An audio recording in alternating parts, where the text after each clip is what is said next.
ছবিগুলো থাকবে ওগুলো দিয়ে দিবেন, সবাই পেয়ে যাবে ইনশাআল্লাহ।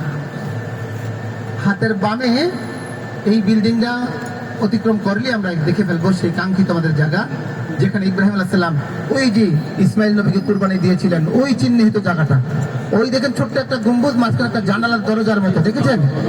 কথা বলেন না, দেখলে বলতে হবে তো। হাতের বামে পাহাড়ের উপরে নিচের অংশে একটা গম্বুজের মতো এবং একটা দরজার মতো আছে, দেখছেন?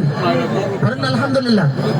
এই জায়গাটার পাশেই ইব্রাহিম আলাইহিস সালাম ইসমাইল নবীকে কুরবানি করার চিন্তা করেছিলেন এবং ছুরি চালিয়েছিলেন। আল্লাহু আকবার। সেই জায়গাটা আমরা দেখতে পেলাম, বলেন আলহামদুলিল্লাহ।